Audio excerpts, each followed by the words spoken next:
Hello and welcome to the MotorMouth Podcast, episode 2 with Tim Silvey and myself, Harry Benjamin. In this episode, we chat to Kelvin Fletcher, an Emmerdale legend, but also racing driver. He chats all about spinning the acting world with the racing world, racing around the country in British GT, whilst also working on film and TV projects and bearing all on primetime ITV.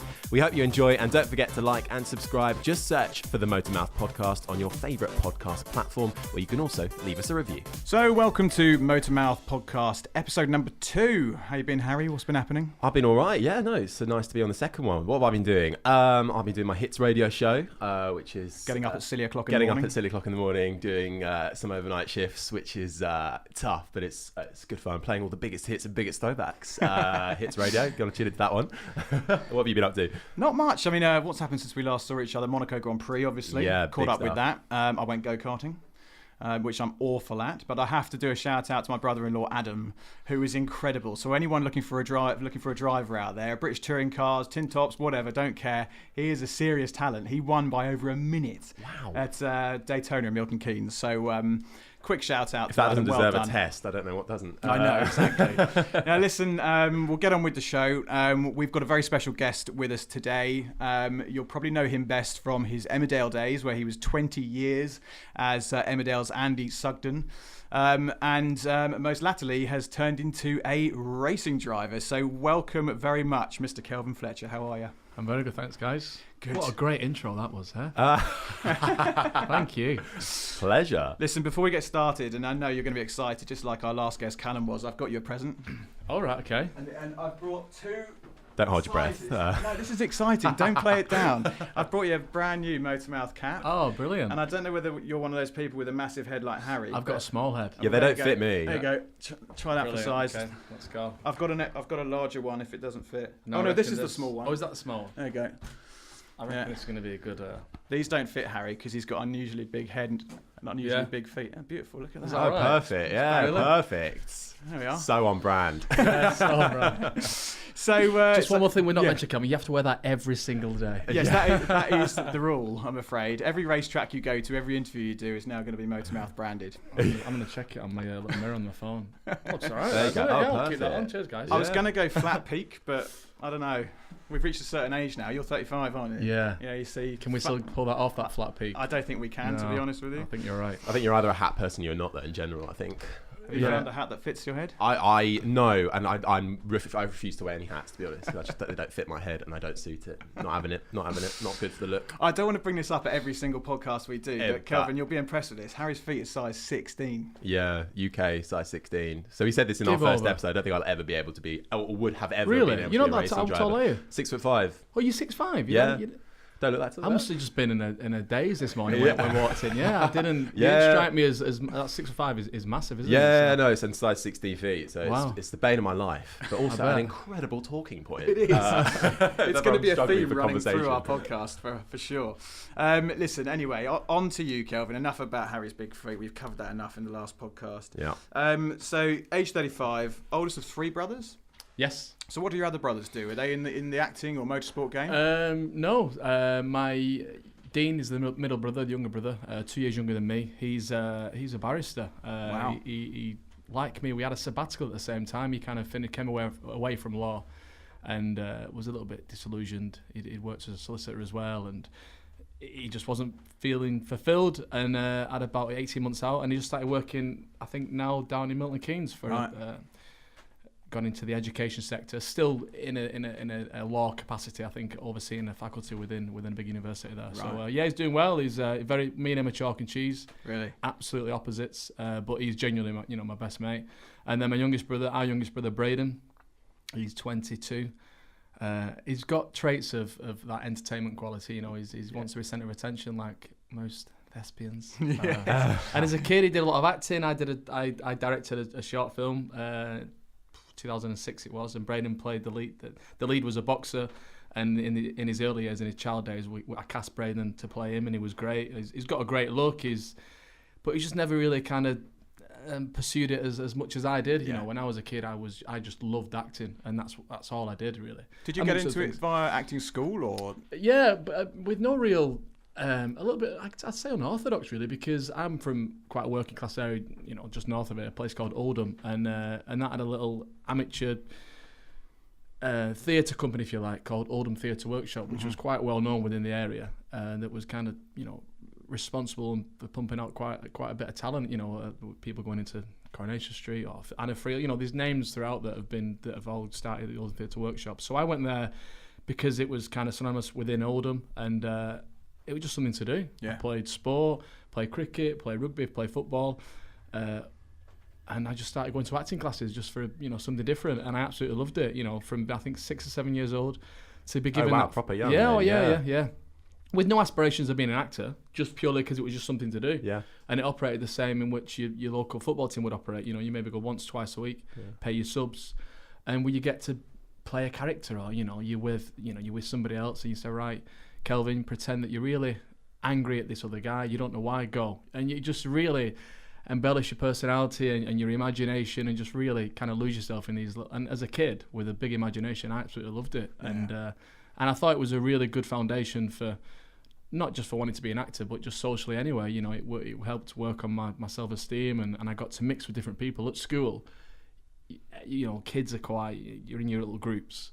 Whereas with acting, in that drama group, I could do scenes with a girl who was 13, 14 years old. Whereas at school, she wouldn't be seen. I don't want to be near a young 8-year-old lad. It's just not cool. Whereas in acting, suddenly we're all together. And it was like that across every kind of social group within school. It's like all the rules are out the window, really. Exactly, yeah. So you got to really mix, and that I think was quite unique to acting, and I don't really see that anywhere else. Not really within sport, certainly within school. That's what was great for me with the drama. Yeah. Did drama school ever become a temptation, or you wanted to stay where you were? Yeah, no, it did. Yeah, you just want to drop in here that you went to RADA. I did want to drop that. Oh, really? Yeah. Did you really? I love that. Did you? Yeah, I'm only just sort of starting my sort of career, I suppose, in Okay. acting. So I trained at RADA after 12. Well, I know exactly.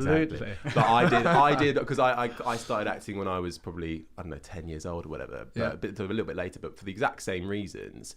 But it's a great way of also having to deal with rejection very early on. Yeah. You've got to build that resilience. Yeah, but and you not said take things personally. Exactly. But so I auditioned for 12 drama schools, got into one. Right. And that's kind of normal in a way, I think. Yeah. But you said drama school was I auditioned kind of on... for one. Yeah, it was. How old was I? I was probably 10 years old, and Silvey. So now I've probably been acting 3 or 4 years, and I had an agent. I'd done quite a few little TV gigs, quite a few theatre gigs. I think I played at the London Palladium. I think it was on the back of the London Palladium. We did a play. Oldham Theatre Workshop took 20 students down there, and we put on this play at the, amongst other plays. It was like a bit of a collaboration of young theatre, and we were this working class, town theatre group, and we stole the show. We had amazing reviews, and I played the lead in this little play. And I think it was on the back of that I got contacted from Silvey Young Theatre School. Oh yeah, very to well audition. known. It was very prestigious. That was where. And my parents, we couldn't afford to go there, but it was for a scholarship. So I went for the audition, and it was hundreds and hundreds of children that went for this audition. And I got down to the last 9. So it was across all disciplines, singing, dancing and acting. So triple threat, yeah. Triple threat. Well, do you have a voice on it? I found out that I'm not triple threat. Oh no! Does the singing let you down slightly? No, it's I guess so. Yeah, I mean, I finished the musical back in the last year. I'm not a great singer. Shabby. I'd like to think I can hold a tune. lessons. I can hold a tune, yeah, but and I very nearly got in, and then what was quite nice, probably 5 years later, I was probably maybe a year or two in Emmerdale, and then Silvey Young got back in touch directly and asked to take me on, and it would be, with absolutely no fees. She wanted me, and I said, well, actually, you auditioned me a few years ago, and you said no.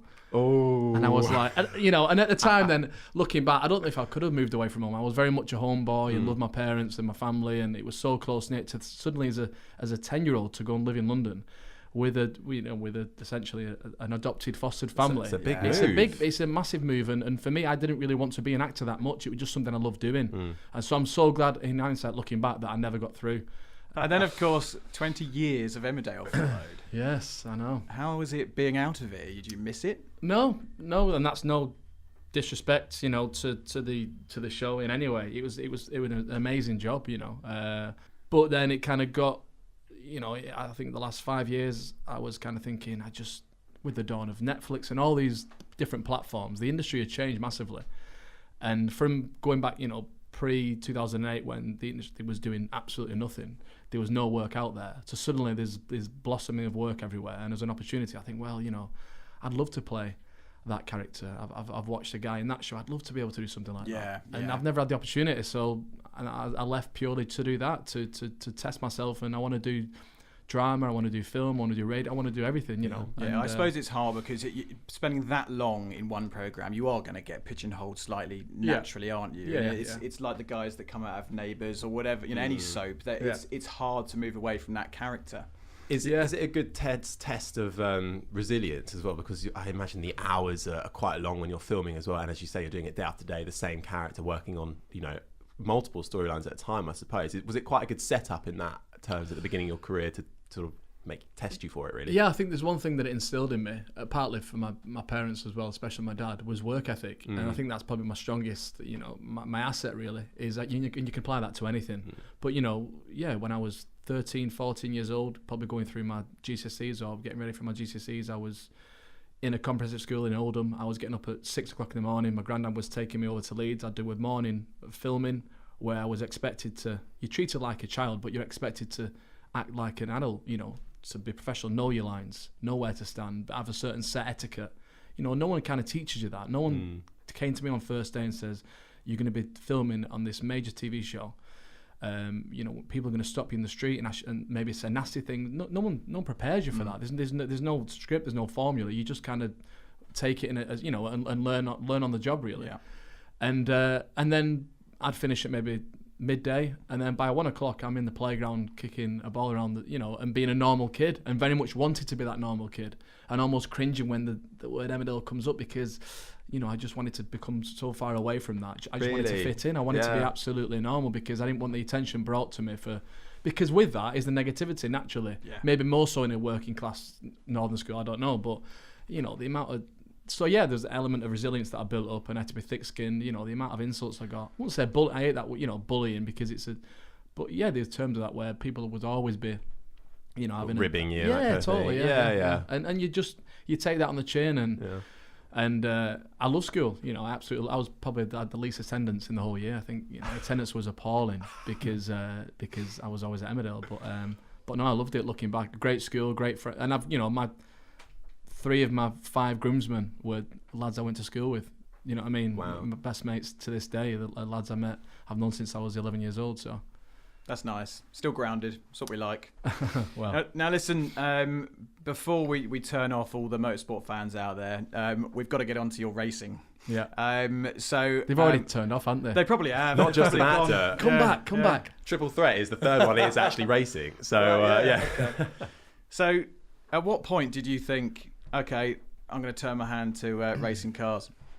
So I've been a car fanatic since the stories of when I used to go to bed with a spanner. My dad was a diesel fitter back then, a truck mechanic, and that naturally you aspire to what your dad. Well, I did anyway. I wanted to do what my dad did. So I'd be under the dining room table, pretending to fix cars, fix trucks, and I've been as a spectator anything with an engine, whether it be British superbikes, British touring cars, F1, any capacity like that. I used to go watching either on the TV or at the racetracks, Silverstone, Donington, Alton Park. I've visited all those places as a spectator with my dad.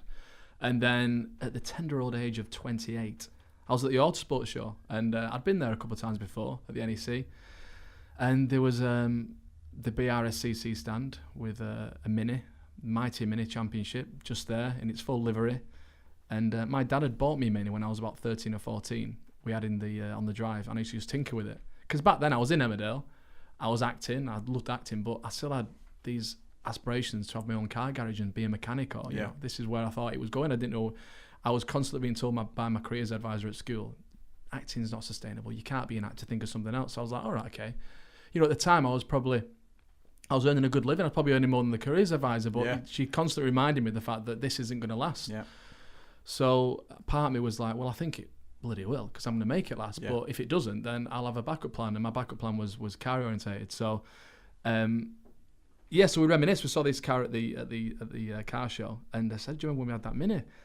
And there was a piece of paper next to it, kind of a bit of a to-do list, a checklist of what you needed. You needed an ARS license, you needed a car, and racing overalls and a helmet, and you go racing. It was literally broken down. It was that simple. So I rang up the championship organiser the week after and says, I've never raced, never done anything, never go-karted. I've been on stag do's and always done quite well at go-karting. Not as well as your brother-in-law, but, I never won by a minute. Hat tip, Adam. But I'd always done quite well. But then again, I was quite slim and quite light, so maybe that was, I don't know. But and 28 years old, I'd had some pretty tasty cars along the way, and I always felt like I could drive them and I could handle them.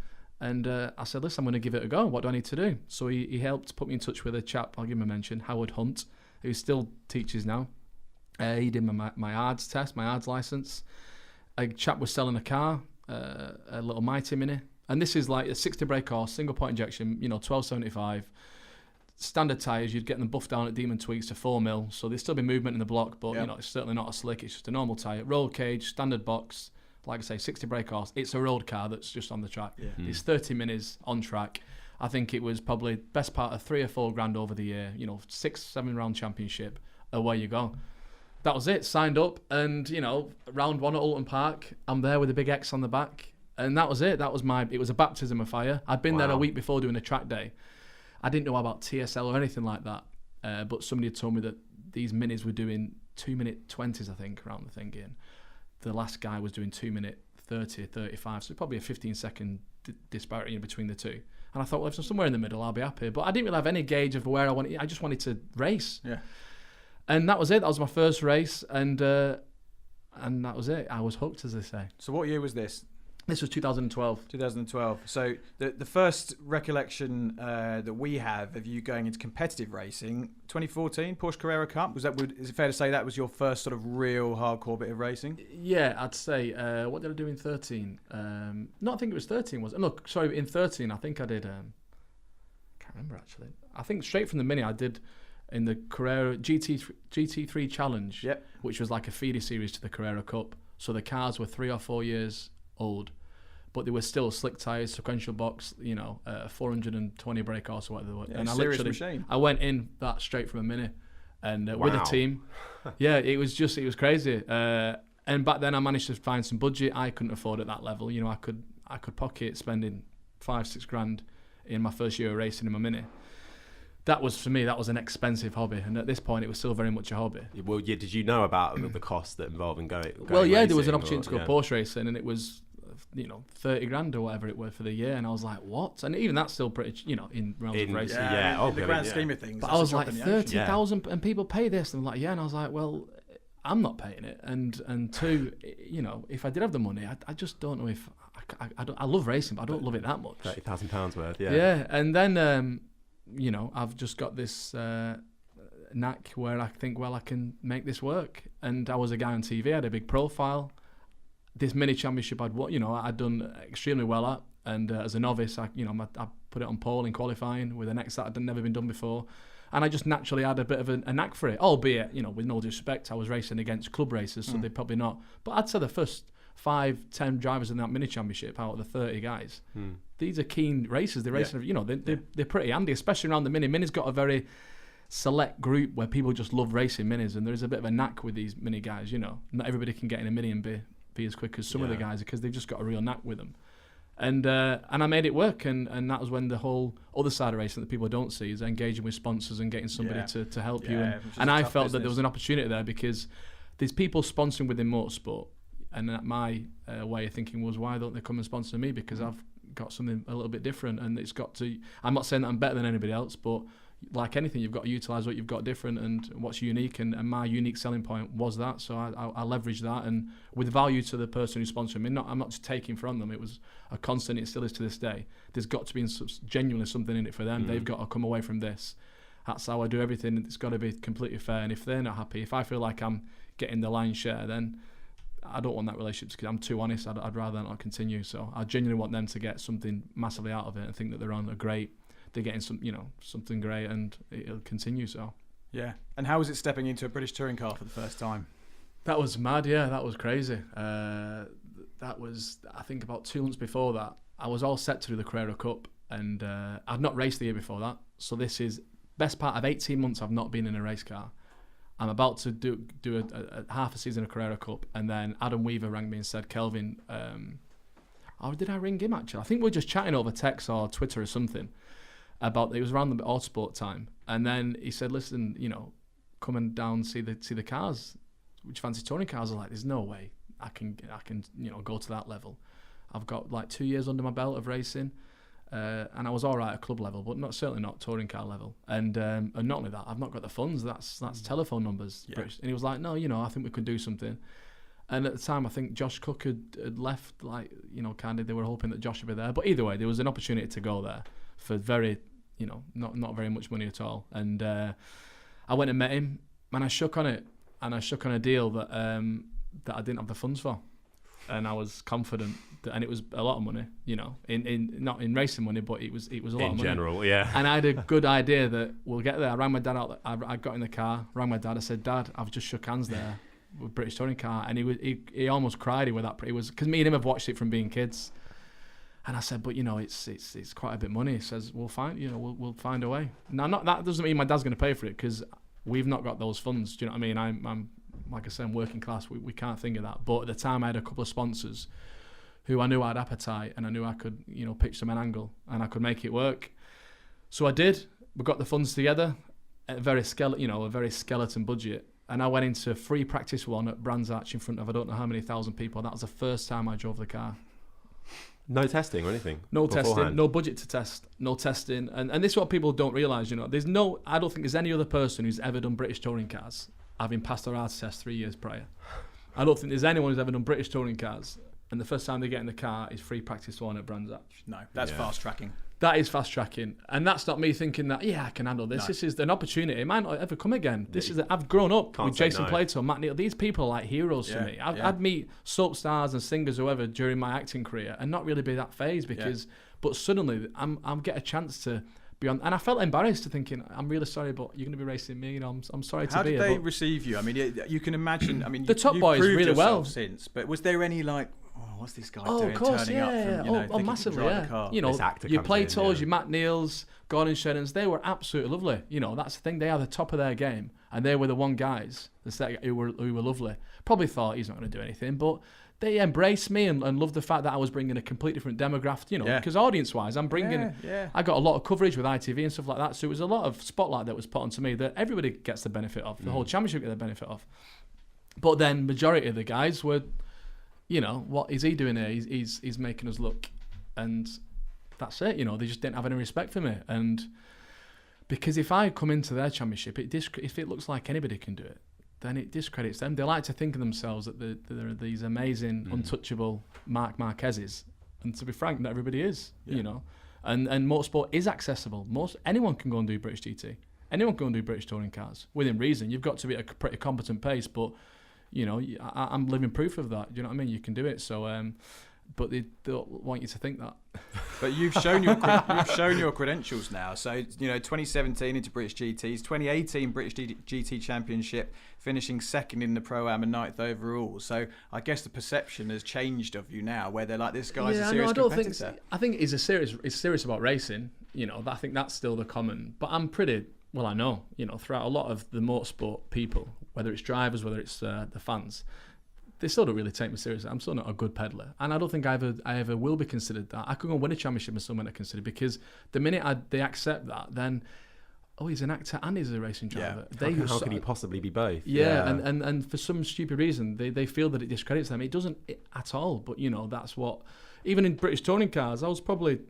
I don't know, maybe in quality, I could never get the best. I'm struggling with that now, still qualifying a bit. I could always be like 1.5, 2 seconds off. But in a race, I've been matching most people's pace, And you look back now, you didn't do well. People say it to me all the time, you didn't do well in touring cars, did you? And I was like, well, I think I did. I think I did all right. Yeah. I was probably the only person as well on that who got paid that year. Yeah. Maybe played to a few others, but I did it in such a way where I knew my budget and I got more. And you made it work for you. I made it work for me, you know. And so that was, and I don't think I'm ever going to kind of rid those demons, that negativity. I still get it probably now, but I know I'm comfortable with what I'm doing racing wise now. I'm racing with Martin Plowman now, who's he's won Le Mans, he's done Indy Lights, done the Indy 500. The guy can drive. I think he's just been downgraded to a gold. He was quite happy with that from platinum, because of the platinum drivers, you just struggle to get any drives. Absolutely, yeah. And within every week, most weekends now, I'm within 0.4 of him. In some practice sessions, I'm quicker than him, and and we're keeping each other. Martin's still a better driver than me, without doubt, but he's helping develop me in such a way that I'm on his heels, and that's where I want to be. Great resource for you to be able to tap into. Oh, massively, amazing, yeah. Am I right in saying you maybe weren't quite sure of what exactly he'd done before you met him in terms of like his racing credentials? Yeah, I didn't really know. Yeah, because I was a little bit ignorant to that. He'd done, because it was obviously overseas. Yeah, of course. I'd not seen any of that, but he's done amazing things. Yeah. And we're getting outside of this podcast and other things, we're getting a bit of a glimpse into your life as a racing driver, as a dad, and various other bits and pieces that you're getting up to with Behind the Visor. So tell us a little bit about that and the thinking behind that. We've obviously got your camera here today. We've got Rich filming today. Tell us a bit about the concept and why you started this. I started because I wanted to, I had a couple of ideas to pitch to production companies, TV companies, about 18 months ago, and it's the hardest sell ever. Motorsport, not everybody's into motorsport. I can't understand why, because I think it's the best thing ever. But unfortunately, not everybody is. And it seems to be not every TV channel and TV production company are. And it just seems like a really hard sell. So I wanted to kind of think, well, if no one else is going to take a punt, and whether it's not just a documentary about me, but all these different formats I kind of had and had an idea of, I just couldn't really get much traction. And then I just thought, well, I'll almost do my own teaser, my own taste, and do it myself. Yeah. So that's how it started. I touched base with a friend of mine who's got a little production company, and I said, listen, this is what racing is to me. This is how a racing weekend looks, but there's a whole element of racing that people don't see. That it's, it's in the garage afterwards, it's in the barbecues as a family. Yeah. That to me is completely accessible and completely relatable to everybody, and that's what I want to try and capture. Yeah. And so this has just been the start. We're only kind of 2 or 3 episodes in.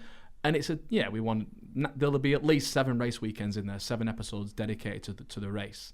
But then I want to try and show people away from racing and what I get up to, stuff like this, anything really, just to kind of give people that insight, and that little bit of exclusive content is great on social media platforms, and it helps to kind of push me as my brand, and just to let people see what people are always asking me, what you're up to, what you're doing, whether it's in the street or on Twitter or whatever.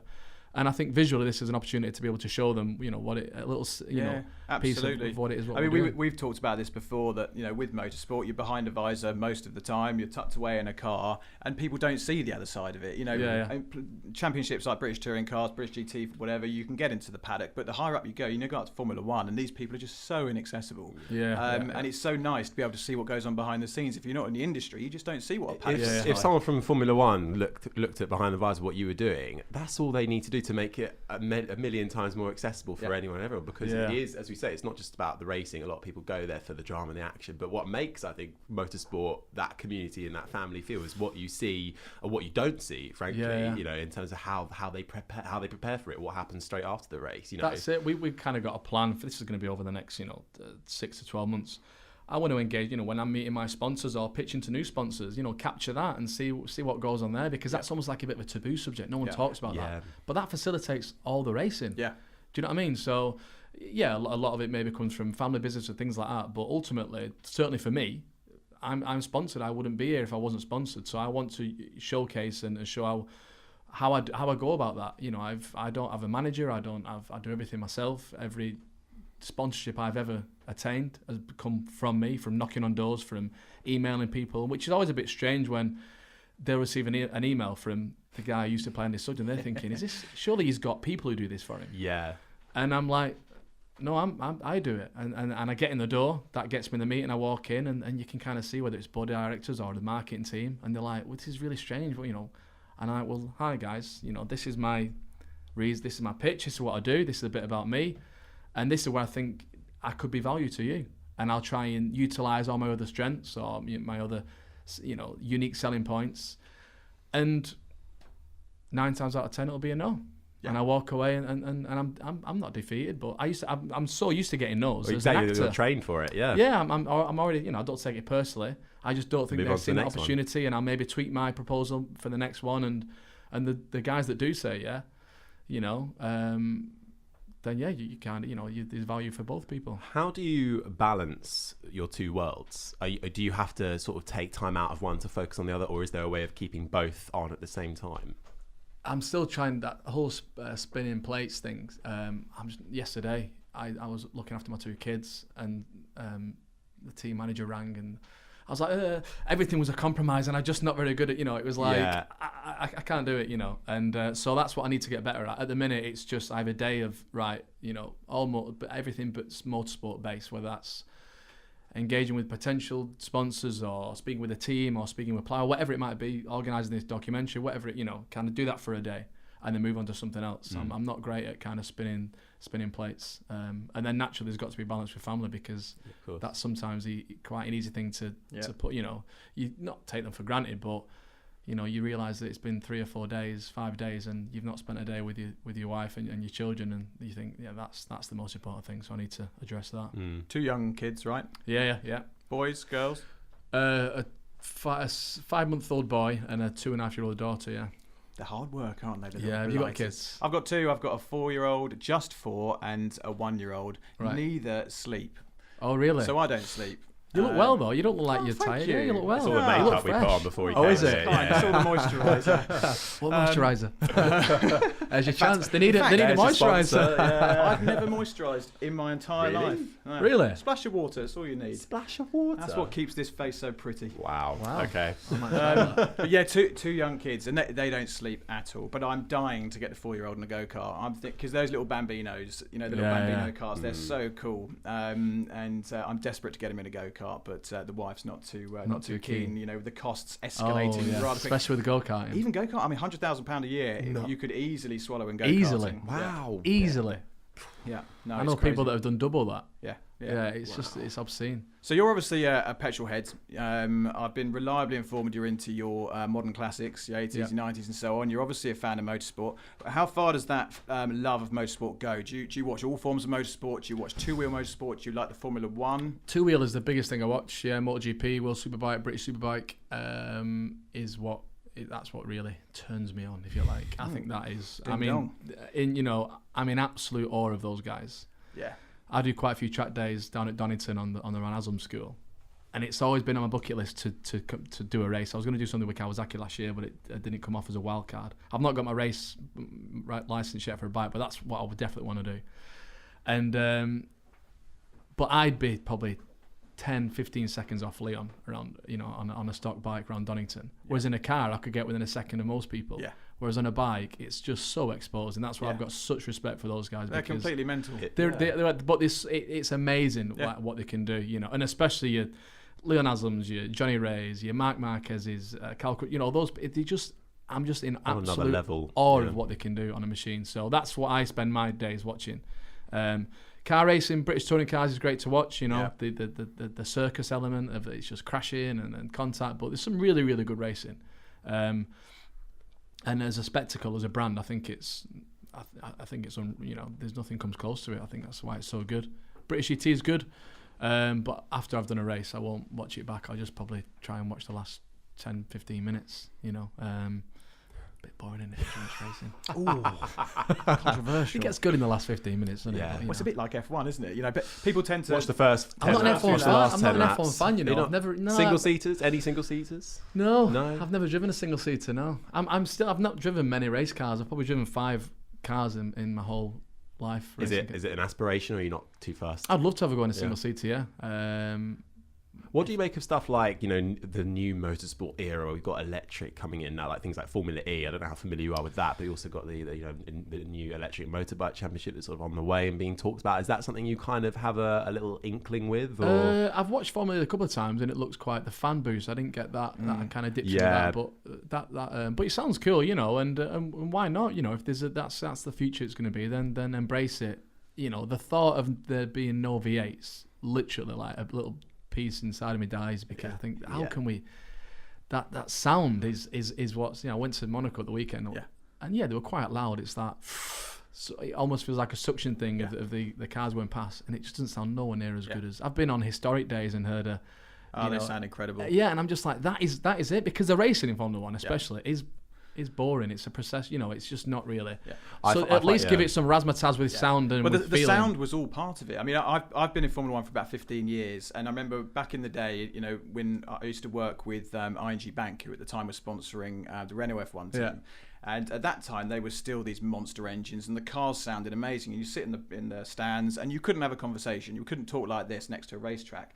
Now in Monaco, where you've obviously been there now, you could sit on a boat in the tea jetty and have a perfectly normal conversation with a car 20 meters away. It's just not the same, and you don't get that hairs on the back of the neck standing up, because the noise just isn't there anymore. Yeah. The first race I ever went to and saw in the flesh was the 2013 British Grand Prix, and I simply went as just a fan, me and my dad, and it was pouring with rain, it was miserable, but the roar of the engines when they came past and the cars, you had to have earplugs. Yeah. Now, when I've been since, it's bewildering to me that you don't need that, and you can perfectly have a conversation. You don't need to put the earplugs in, because that is all surely part of the experience of motorsport. Yeah. And sadly it's not there, but it's still, I think, quite exciting to watch, and I wouldn't want to be too negative about no. They obviously feel there's a niche, there's a need for it out there, there's an appetite for it there. So I'd like to think if that continues to succeed, then motorsport naturally as a whole will feel the benefits. So. Yeah. And I think Formula One as a spectacle is still amazing. Oh, it's that's what it's there for now. Exactly. I mean, the Monaco Grand Prix is a special place to be. Yeah. And while it's quite often a procession, it's still an incredible thing to witness and see the cars that close up, and the way they corner. It is spectacular. Yeah. And it's still the top of the tree, isn't it, when it comes to motor racing? Well, you say you were there. How was it? What were you up to in Monaco? It was. I've been once before, but obviously never on an F1 weekend, so it was my first time. I went with my teammate. Plowie, our sponsors took us. Imagine nice. Cruising, So, I met with those guys about a year ago, and at a golfing event. My missus tells me there's no, I always say golfing's like work, and she says it's not work. Yeah. How can it be? Well, it is. Yeah. And that was another one of my crazy ideas, where I pitched an idea to those guys, and they liked it, and we're now affiliated with one another, and they're great. And one of the perks of having them guys on board was that they took us to Monaco F1, to experience. They do quite a bit with F1 experiences, and they do like an F1 experience with some of their guests. And it was great just to go along as a spectator, really. It was just amazing. I probably indulged in the social side a little bit too much, you got it, haven't you? I got Plowie drunk. He's not a big drink. Yeah, he's not a big drinker. He's a little chap, isn't he? Yeah, he's can't just say too much. He's just too nice, and I just said, come with me. On a yacht? Or, we got on a yacht, we got absolutely. on a yacht, which Monaco was nice. Monaco without a yacht, yeah. I've never been on one of these big super. I kept calling it a boat. I think he offended the guy who owned it. The Northern coming in. Yeah, it was like, it's just a lovely boat, this. Boat? And I was like, yacht. I couldn't think of the word. I was like, yacht, yeah, sorry. So that was my first time. I got excited. I think I did a little Instagram video when I was on there, but I was just like a kid in a sweet shop. It was, it was amazing. And seeing the F1 cars, whether this loud or not, it's an F1 car. It's driving, it's just like, this is amazing. This is just, met some great people. It was sun shining. I had quite a lot to drink, and amazing weekend. Brilliant. And in terms of your ambitions, what do you want to do with your racing? Where do you want to take it? Where do you want to get to?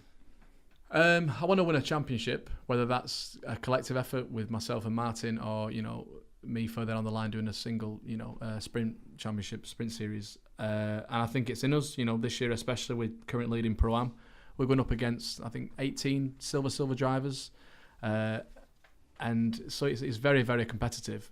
But we're both confident that as a pairing, me as an amateur, we can still mix it with a pro. We can still mix it and get the overall win. So that's what is eluding us at the minute. The overall, I think we've had an overall podium so far, but we've not had an overall win.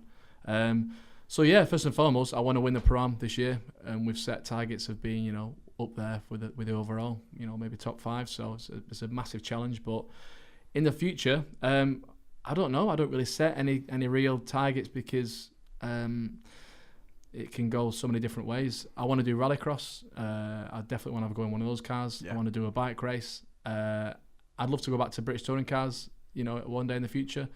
Now I'm a little bit more experienced, I think, and I know what it's about. The racing is probably the worst thing about that. I had 11 DNFs. One was genuinely my fault when I made a lunge on Cole at the hairpin at Croft. The rest, I just, because I was qualifying 20th, 25th, there's just too much contact. There's just too much contact. The skill of, I remember watching, I think it was Matt Neal, Gordon Shedden. Josh Cook was leading at Alton Park, and he led for all the race. And I think it might have been Gordon Shedden who was behind him in the end, got frustrated, and he just tapped, just moved him out of the way. Yeah. I think it was at turn 1. But the skill it took for Cook to defend like that in a slower car, it was just like amazing. For them to be all forgotten about, and it's the attacker that gets applauded. It's just not fair. You know, I've defended before, and it's harder than to. It's so hard, and when the guys do it, and I just think that's not being. He's not got the credit for that. He's not got the, and that's the real shame. I think that's huge within touring cars. So if I was to go back, I'd be obviously mindful of that. But Le Mans 24 Hours has been thrown about. Now I'm kind of in that endurance racing element, and that obviously would be amazing. But we were kind of Bathurst. We were thinking, there's so much to kind of. I'm reluctant to set my sights on just one. Yeah, I'm just want to explore. And I'm still, 5-6 years into racing, I'm still that guy that I honestly remember looking through that wire fence thinking, God, those guys are so lucky. Yeah. And I get to it now, and it's crazy. And on a weekend, I'll text some of my friends, and I saw a little kid the other week, and I let him sit in the race car. And they asked him, Martin, I'm like, this is just insane, isn't it? I know I'm so lucky. I work hard and I try and leverage absolutely everything I've got and I can do, but I'm still so lucky. There's so many bike drivers out there that are probably quicker than me that are not, but at the same time, I'm holding my own, and on my day, with 6 years experience, I think I'm very proud of what I'm doing and my achievements so far. And you've obviously learned a lot in those 6 years. So if you could go back to Kelvin 6 years ago and say, listen, you're about to go into your first race, here's what you should do. I guess you were sort of wet behind the ears then, thinking, I'm just going to go for it, see what happens. What would you tell your past self if you could go back in time? That's a good question, that. What would I tell myself? I don't know. I think I've always done things I don't think I changed anything. I've always drove with an element of somewhat reservation. I've never been absolutely all out, because I've always had the money thing at the back of my head. If I bend this, who's going to pay for it? Monday morning is going to be a horrible Monday morning. Some people, have not got that issue, so they can race slightly differently. I wish I could be more like that. So I've always been a little bit cautious of my whole approach and just savouring. I didn't race at all, like I mentioned, in 2015. Yeah. One, because I couldn't get any budget. Two, because I was just too busy with doing other stuff. So I know what it's like to not race. So I genuinely love the fact that I'm able to race. That's interesting. So do you think if there was a bottomless pit of cash, do you think it would change your driving style to a degree? Because you'd be thinking, if I bin this, it actually doesn't matter too much. Do you think you may be holding back a little bit because of the money side? Yeah, 1,000,000% without doubt, yeah. Not that I'd be reckless, but I'd be absolutely... At Snetterton, turn one was there a few weeks ago. If you go in there, if you push sometimes, before you know it, you've got that barrier on the inside. I've seen some massive accidents there, and you shouldn't be going into a race weekend thinking of stuff like that. Yeah. But, you do. I don't know if any other guys would admit that, but certainly I do. Yeah. And you want to be quite cautious. You want to, be, the championship's not won at round 2. Yeah. So there's all these things that play into it, but certainly damage and budget does play into it massively. At Alton Park, the first round of the year, one of the young McLaren lads, he was a lap down. It was a final lap. I'm sitting third overall. I'm confident I can make a pass in the last corner just to get second overall. 3 of us go into the chicane, and this lad who's a lap down, makes a mistake, hits sausage and goes straight on and does me up, up from behind.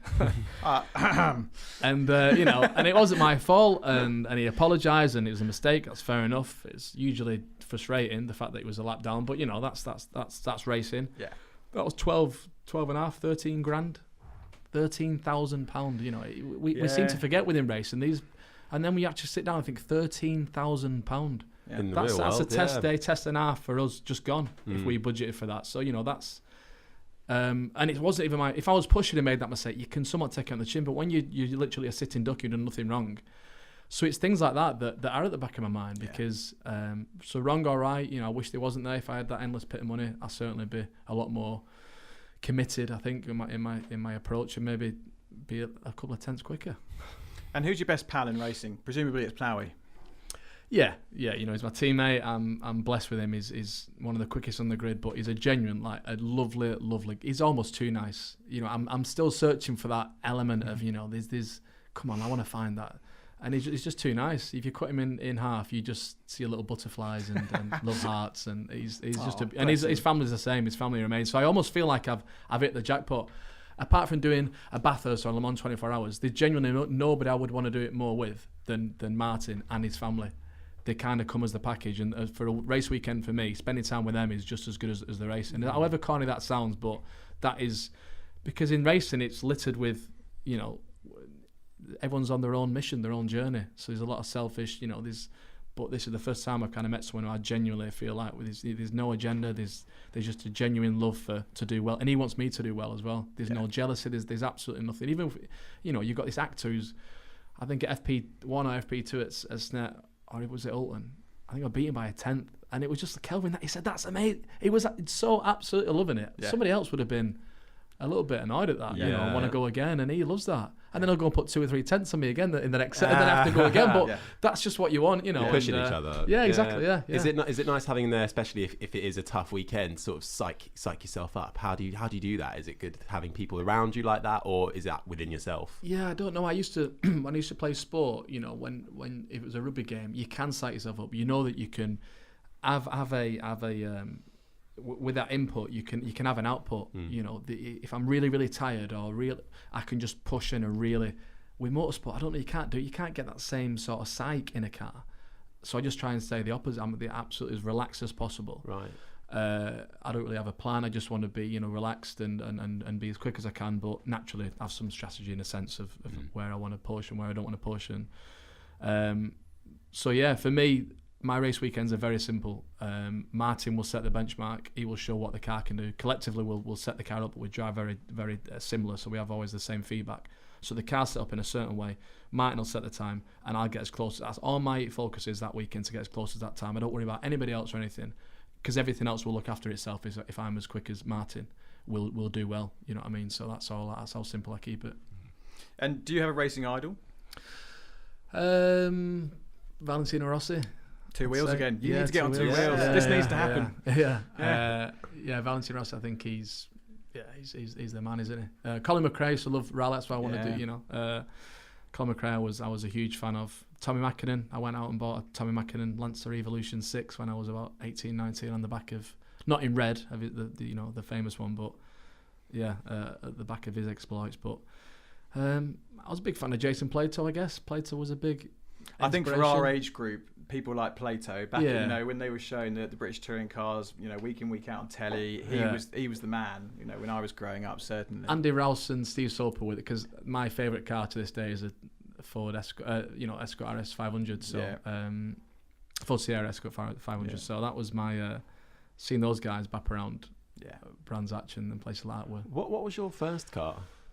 As on the road? Yeah, ever. What was the first thing you got in? A Volkswagen Polo GTI. Oh, quite punchy for a first car. Punchy, yeah. 1.6, I think like 140 brake or something like that. Yeah. I had some BK racing alloys. I was a bit of a... How long did it last? Oh, good, yeah. I went through all my family. I had it for 2 years, and then my brother had it for a couple of years, and his best mate had it for a couple. I think it's still going. Did you have the 6x9s and the subwoofer in the back? I didn't have the 6x9 subwoofer, no. I did in my next car after that. Yeah, I got another car after that, and then I put some 6x9s and a subwoofer in the back of that. Yeah, but I used to tear ass around that, so the subwoofer would always come off its brackets and be messing up, you know, left or right in the boot. So what have you got at the moment? I don't have a car at the minute. Do you not? I use my dad's quite a bit. So the family moving away, I think, at the end of this year, me and my family. So we kind of sold all. My last car was an M3. Right. Oh, lovely. In Yas Marina Blue. So nice. Oh, lovely. I've been using different pool cars that my dad's kindly been letting me use of late. So okay. Bit boring. Now listen, we won't keep you too much longer. We know you're a busy chap. I've loved this, guys. It's great. I'm glad you're enjoying it. Yeah. A couple of random ones for you. Just moving away from motorsport a little bit. You've obviously recently taken part in a very interesting TV show where we saw much more of you than that is. I'm never going to unsee those images. Sorry about that. But the Full Monty, obviously, amazing experience. Yeah. How did you get into that, and then what a thing to do? Yeah, amazing. I had reservations naturally when I was first asked. It was November, I think, December. I was in London doing a musical, and my agent rang and says, the show, I've been in touch. And I was like, the show, the way you get naked? He was like, yeah. And I'd never seen it before, but I was aware of it. And I was like, absolutely no way. And I said no. He came back and said that IT really want you to do it. Whether he was just saying that, I don't know. But I said no again. So I was adamant. Not because I thought it was a great show. I'd never seen it. But I didn't want to get my kit off. It didn't really feel very credible for me. And I'd misinterpreted the sentiments of the show, you know. So he said, watch the show. So I sat down and watched it, and I was blown away. I was like, wow, this is not about getting your kids. Yeah, you get your kids off, but it's certainly not about that at all. The message is so much deeper than that. It's to raise awareness and to kind of say, we as celebrities on you know, I've put my hands up there and used quotation inverted commas, just in case you think that was the guys listening couldn't see that. But yeah, it's more about us. If we are willing to bear on in front of millions of people, then for you to go and see your doctor and get checked, it's not that big of a deal, and that's all it is really, you know. So and I almost felt like I had a duty, you know, and also not a duty, but an opportunity as someone in the public eye with a big following, you know, as representing a younger audience. Yeah, go and do it, Kelvin, you know. And looking back, it's probably the best job I've ever done. Yeah, it was life-changing at moments. The guys I met were unbelievable. What a lovely bunch of guys from all different backgrounds, different shapes and sizes, and with no real inhibitions. You know, I was the one probably most thinking about getting my kit off, and they were like, Kelvin, you know, you work out, you look all right. Willie was saying it, Willie Thorne, and he's 60-year-old and a bit overweight. And it wasn't about how we looked. It was just about, you know, bearing all and kind of saying, you know, here you are. And it was amazing, a great experience. And we raised so much awareness. And the amount of guys that stopped me in the street said, I watched that show you did. What a lovely show. And you know what? I've gone and got myself checked. I met a young lad on the train last week coming from Cardiff. And he said that's next day he went and got checked. And unfortunately, I think he found something, and it's being tested at the minute. So he sounded quite positive, and you know, but he said, had I not have seen that, I wouldn't have checked, and I wouldn't have gone to the doctor. I certainly wouldn't have gone to the doctors. I might have felt something, but just tried to ignore it. Yeah. So you really feel like you've made a difference, and there's not many jobs where the impact that can, you know, jobs that can have that impact. So I was you know, very really proud good. Of that. Well, fair play to you. I mean, amazing cause, and by all accounts, it's been tremendously well received publicly. So you know, well done for that. It's funny, Harry and I are starting to feel a little bit. I don't know what the word is, inferior. We're like with Callum in our last podcast with the world's sharpest jawline. And now I need to join a gym. Kelvin here with the world's biggest six-pack and pectorals. I mean, look at the size of his arms. If you've got size 14 feet, I think 16. 16 the record, I think you'll be all right. But actually, speaking maybe you should have done the full month. Yeah, exactly. Well, I'll wait for the call. I'm not sure the hat would be big enough to cover that up. Wow, did not expect the podcast to go like that.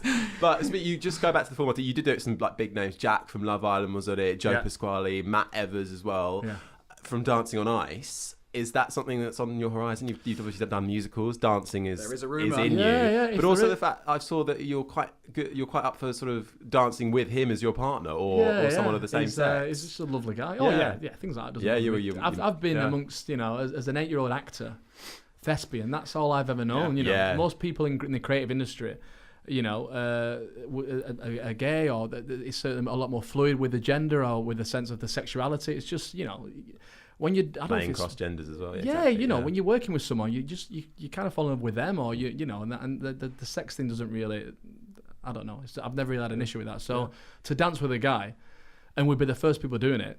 That would be amazing. I think it was Matt that put the idea to me, and I was like, I don't know what he was expecting.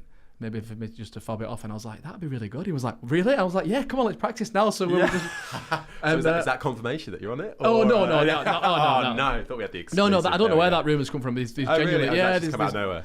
I think there was a segment of me skating. We all went ice skating on the Full Monty. Right. Okay. And naturally, someone like, he'd be good on that. But no, you're quite handy at skating, because I understand that you used to play a bit of inline hockey. Yeah. As did I. Oh, right, okay. I played for a team called the Beverley Bulldogs years ago. Right. We were quite good. We were quite handy. But you've obviously done that as well. Yeah. So you've got that sort of balance and that perhaps a little bit of skating ability. Yeah, I guess so, yeah. You know, but what if you fall? That's the worry, isn't it? There's been some accidents in there on Dancing on Ice. Well, it's funny, isn't it? Yeah, it's funny for you, but it's not for me. It's falls. Yeah, that's my worry, you know. But of course, and then because you've got to think about the racing as well. Exactly. If you're injured, that has a whole knock-on effect, doesn't it? That's it. Actor, racing driver, ice skater. What a life. I could never ice skate. They don't make them big enough, sadly. That's true. Yeah, there was a time where I literally was able to ice skate and then no longer able to. You'd have to strap swords to your feet. Yeah. Listen, the final three. We've got 3 questions which we're going to throw at you, which we asked Callan in our last podcast, and we'll be asking all of our guests. The first, what's got you excited at the moment? I sat filming on a feature film on Monday, so it's going to be my first ever film. So that's got me very excited. Set in 1945 just for the end of World War II, and I'm playing a British spy who's dropped over in occupied France to retrieve our prize asset, which is one of our top spies. So brilliant. So yeah, that was that kind of came out of the blue, and it's a British independent film, but I'm sure it'll be out throughout a few cinemas and theatres and whatnot. I think 2020, something like that. So yeah, we start filming in Suffolk on Monday. So I'm doing that for a couple of weeks. So my next round is at Silverstone, and it could have been a deal breaker when they got in touch and they said these are the filming dates. I was like, first thing I do is check the calendar, British GT, and it fell over the British, the Silverstone, the Silverstone 500, and I went back and said, I'm racing that Saturday and Sunday. I can't. Is it going to be an issue? And they said, well, yeah. I was like, oh no, because if I had to choose, acting is my main thing. That is what I am and what I want to do. Racing is just a bonus, and I've been able to kind of make it not another career as such, but it's like that. But acting is still absolutely the number one. Anyway, we managed to make it work. So after it, I'm just off to have my beard shaved completely off and left with a little moustache. Very nice. Wow. So, how do you feel about that? You happy with that, or is it? Well, what's annoying is that the director sent me a picture of Brad Pitt from Inglourious, and I'm like, I'm not Brad Pitt. I don't look as good as that. So I don't know if he's got these amazing, he thinks I'm going to look like him, but yeah, I don't know. Is it the handlebars or just a little one? Yeah, it's just like, it's a little bit, it's a very, someone described it to me quite well. It's like a camp moustache. It's like a very petite and quite thin. Quite thin, yeah. So that's what I'm going for, I think. I'm going to be sporting a new bit of facial hair. So that's what I'm excited about in the minute. So filming starts on Monday, in Suffolk. So nice, brilliant. If not racing, and I guess acting, what would you be doing? If I could do anything in the world, I'd be a MotoGP rider. But what would I be doing? I'd have to say a singer, Justin Timberlake, Ed Sheeran, something like that. What a life, Yeah. That would be the. Is that your kind of go-to listening stuff? People like Ed Sheeran. Yeah, anything really. We should really listen to Hits Radio. Hits Radio, yes. Well, there you go. I think I do actually. Hey, there we go. Then. Yeah, perfect. All the biggest hits. Did your radio voice just come out quickly? A little bit, yeah. Finally, last question. How much of your success is about luck and right place, right time, and how much do you put down to pure hard work? Great question. I'd say 70-80% hard work, and the rest is luck. Yeah. The rest, there's an element of luck there without shadow of a doubt, and it's not just a tiny. A friend of mine tells me that you make your own luck, but I don't know, There's a thing with luck, being in the right place at the right time. But I've seen the opportunity, I've embraced the opportunity to go out there. Like this podcast, for instance. So you guys have got in touch. I'm not getting paid for this, it's not an inconvenience, but I've come out of my time. Yeah. Because I see value in it, and not in a sense of that I can exploit you anyway, but there's value for you, there's value for me, I can see the bigger picture. Yeah. So even though it's a cost for me initially, if you look at it like that, I'm willing to absorb that and see something bigger. Whereas a lot of people maybe wouldn't think, well, am I getting paid for it? No, I'm not doing it. No. And so I think that's a missed opportunity. Now something might come of this. There's every chance nothing will come of it. Well, you've got a lovely hat.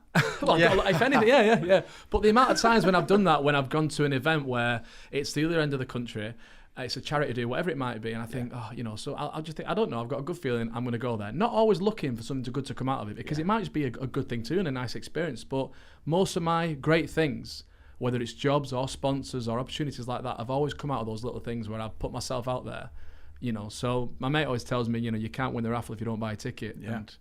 And it's that whole thing. So, but with that, there's also that element of luck as well. And but no, I work hard. I'm very committed, and I think the biggest thing is to be resilient. And that's one thing I've got more than anything else is don't be too upset when you get a no, because you're going to get a lot of no's, and I've had so many no's so far. I'll probably get some more today, tomorrow, the next day, and just carry on.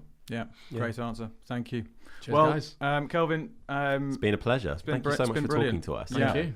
Actor, racing driver, future ice skater. Who knows what's coming next? The film. That's the beauty of it, isn't it? You never quite know what's happening. Yeah. It's been great. Thank you very much for coming down. Thank you, guys. Take it easy. We'll see you soon. See you next time. Thank you so much for listening to episode 2 of the MotorMouth podcast, and special thanks to Kelvin and his team for giving up his time. We'll be back with another episode soon, but in the meantime, if you missed our first episode with racing driver and Fernando Alonso protege Callan O'Keefe, you can listen back to that now. Like, subscribe and review if you feel so inclined, and we'll see you next time.